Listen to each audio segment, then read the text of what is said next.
The Valtheran royal palace was quieter than Marcus Webb had expected for a place housing the government of an interstellar empire. He'd been assigned as human diplomatic liaison 3 months ago, a position that mostly involved attending formal functions, coordinating cultural exchanges, and ensuring that human visitors didn't accidentally violate Valtheran protocols in ways that created diplomatic incidents. This particular evening, he'd stayed late to file reports after a diplomatic reception. The palace staff had mostly retired for the night, leaving the corridors dimly lit and peaceful in ways the daytime bustle never allowed. Marcus was taking a shortcut through one of the lesser-used garden courtyards when he heard it. A woman's voice, singing softly in the kind of unguarded way people only do when they think they're alone. The melody was hauntingly beautiful, minor key, with phrases that rose and fell like waves, and it was oddly familiar in ways Marcus couldn't immediately place. He rounded the corner and saw Queen Kyrith Nethara sitting on a stone bench beneath flowering vines that the Valtheran cultivated for their bioluminescent properties. She was alone, which itself was unusual. Queens rarely were, and she was singing to herself with her eyes closed, completely unaware of his presence. Marcus recognized the melody with sudden certainty. His grandmother used to sing it to him when he was a child, a lullaby she'd learned from her own grandmother, passed down through generations of their family as one of those cultural fragments whose origins nobody could quite remember. Without thinking, he joined in softly, humming the melody he'd heard countless times during his childhood. The effect was immediate and dramatic. Kyrith's eyes snapped open. The song cut off mid-phrase. She stared at Marcus with an expression that cycled rapidly through shock, confusion, and something that looked almost like fear. "How do you know that song?" Her voice was sharp, carrying an intensity that made Marcus realize he'd just done something significant without understanding what. My grandmother taught it to me. It's a lullaby from my family. I've known it since I was a child." Marcus felt off balance, uncertain why his recognition of the melody had provoked such a strong reaction. "That's impossible." Kyrith stood, moving toward him with the kind of focused attention that made Marcus acutely aware he was alone in a garden with a woman who ruled an empire, and who looked like he just revealed something deeply disturbing. "That song is known only to the royal bloodline. It's one of the crown songs, forbidden to be sung outside the immediate family, erased from all public records centuries ago." "I don't understand. It's just a lullaby." "My grandmother." "Sing it again." "It wasn't a request. The full melody if you know it." Marcus, uncertain what else to do when a queen gives direct orders, sang the lullaby his grandmother had taught him. The words were in a language he didn't speak. His family had always just phonetically reproduced sounds whose meaning was lost generations ago. But he knew the melody perfectly. Kyrith listened with growing alarm, and when Marcus finished, she sank back onto the stone bench like her legs wouldn't support her anymore. "That's the lament of Sethara, note perfect," including verses that were deliberately removed from even the royal archives. She looked up at him with an expression Marcus couldn't read.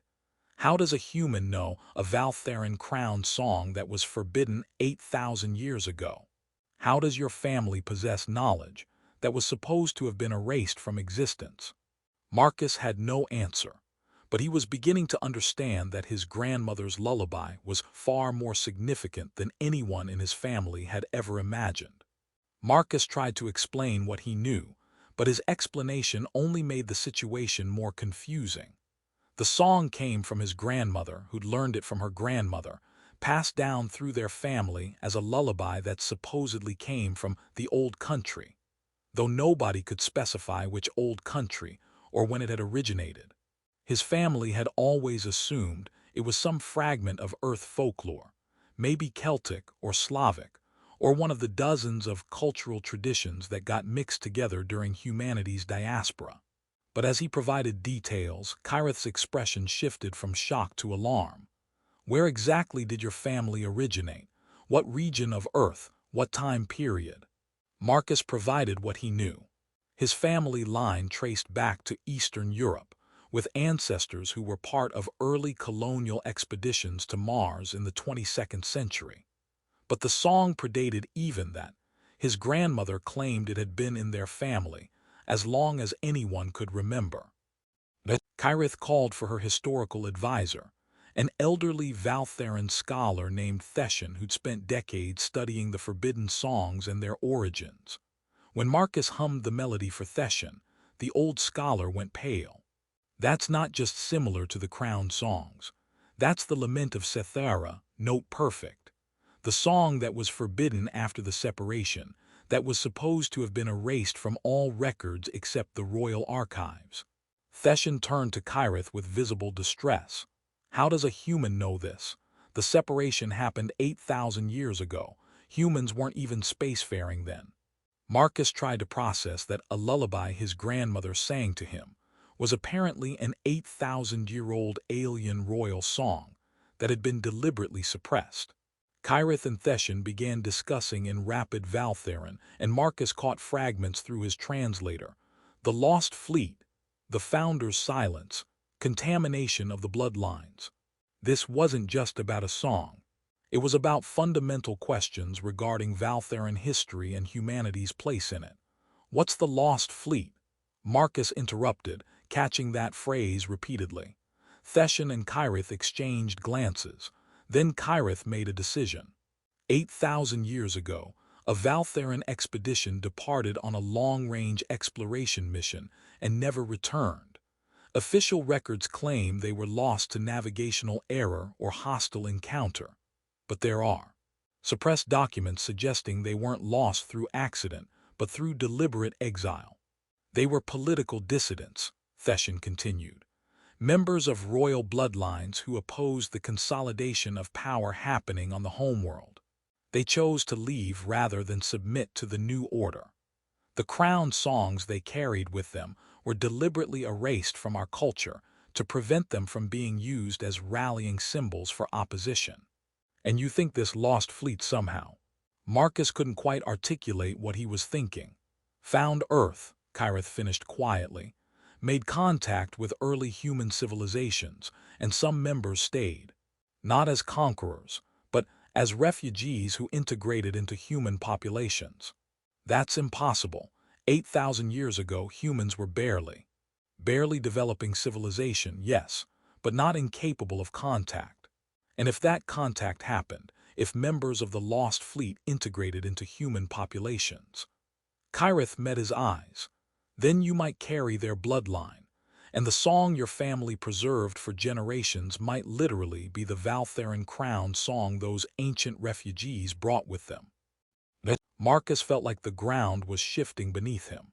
You're saying I might be descended from ancient Valtheran refugees. I'm saying that's the hypothesis that best fits the evidence. And if it's true, it changes everything we thought we knew about human Valtheran relations. What followed was intensive historical investigation, drawing on both Valtheran royal archives and human historical records, searching for connections that might explain how a forbidden Valtheran song ended up as a human family lullaby. The research revealed patterns both civilizations had recorded but never properly understood. 8,000 years ago in Valtheran chronology, the lost fleet disappeared. The same period in human prehistory showed scattered evidence that had never been satisfactorily explained. Genetic markers appearing suddenly in certain populations without clear evolutionary precedent. Myths about sky people spanning multiple unconnected cultures. Artifacts showing technological knowledge slightly ahead of surrounding civilizations. The working hypothesis emerged. The lost fleet found Earth, made contact with early human civilizations, and some members stayed, not as conquerors but as refugees who integrated into human populations and eventually disappeared into humanity's genetic background over thousands of years. Marcus underwent genetic testing. The results showed markers consistent with ancient Valtheran ancestry, distant enough to have no practical biological effect, but present enough to confirm the hypothesis. His family's lullaby wasn't coincidentally similar to a Valtheran royal song. It literally was that song, preserved through oral tradition across 8,000 years by descendants of the lost fleet who'd integrated into human populations. This explains other anomalies, Theshan noted during one research session. Human genetic diversity includes variations that evolutionary biologists have struggled to explain through purely terrestrial origins. Some human populations show resistance to radiation that shouldn't exist without space adaptation. And your mythologies contain stories about star visitors that are remarkably consistent across cultures that had no contact with each other. You're saying humanity's history includes Valtheran refugees, Marcus said, still struggling to fully accept it. I'm saying some humans carry Valtheran heritage. The integration happened so long ago and involved so few individuals that it's been diluted over hundreds of generations. But yes, your species' history includes contact with ours 8,000 years before first contact was supposed to have occurred. For Valtheran society, the implications were politically explosive. The Lost Fleet, whose exile and erasure from cultural memory was foundational to the current political order, had survived. Their descendants were now integrated into humanity. The crown songs forbidden to prevent them from being symbols of opposition had been preserved in human cultural memory. Factions emerged arguing different interpretations. Some viewed the revelation as validation that the ancient dissidents were wrong to leave. Others saw it as proof the centralized monarchy's erasure of opposition was unjust. Still others argued humans had legitimate claim to participate in Valtheran governance as Lost Fleet descendants. Marcus found himself at the center of historical and political controversy, he triggered by instinctively joining a song his grandmother had taught him. He carried genetic markers of ancient Valtheran refugees. His family's lullaby had political implications across two civilizations. His relationship with Kyrith, which began with a shared song, became complicated by the realization that their connection wasn't just personal but historical. He literally carried the bloodline of her people's ancient dissidents. But it also became something more genuine as they worked through the implications together. I spent my entire life viewing the Lost Fleet as traitors whose memory was rightfully erased, Kyrith admitted during one of their private conversations. Learning that they survived, that they preserved our songs even when we tried to destroy them, that they integrated into another species rather than establishing opposition colonies. It changes how I understand my own history. And I spent my entire life assuming my grandmother's lullaby was just a family tradition with vague European origins, Marcus responded. Finding out I'm carrying 8,000-year-old alien political descent without knowing it is a lot to process. The song drew us together before we understood why. That seems significant. Does it change anything? Between us, I mean. Kyrith considered this. It makes our connection more complicated politically, but personally. It explains why the song felt like recognition when you joined me. Not just that you knew the melody, but that you were supposed to know it. Your family preserved what mine tried to destroy. That matters. Over the following years, the revelation transformed both civilizations' understanding of their relationship. The crown songs that were forbidden became symbols of connection rather than division. Humans carrying ancient Valtheran heritage weren't seen as contamination, but as evidence that boundaries between civilizations were more permeable than official histories acknowledged.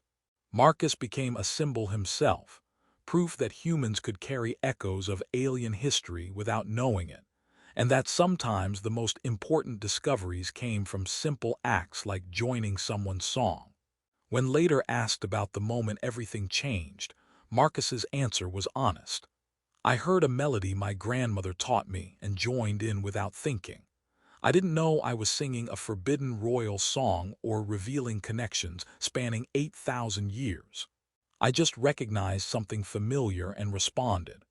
That's how the biggest discoveries sometimes happen, not through deliberate research, but through recognizing something that shouldn't be familiar but somehow is. Kyrith's response was characteristically thoughtful. The song was supposed to have been erased from existence. My ancestors tried to destroy every trace of the lost fleet and what they represented. But humans preserved it, not as political statement but as family tradition, passed down through generations who didn't understand its significance. That says something profound about how culture survives even when power tries to erase it. The story of the queen who was singing softly and the human who joined in became legend across both civilizations, not just as historical curiosity, but as reminder that connections between species can exist in unexpected ways, that individual humans can carry pieces of alien history without knowing it, and that sometimes a simple shared song can reveal truths buried across the stars.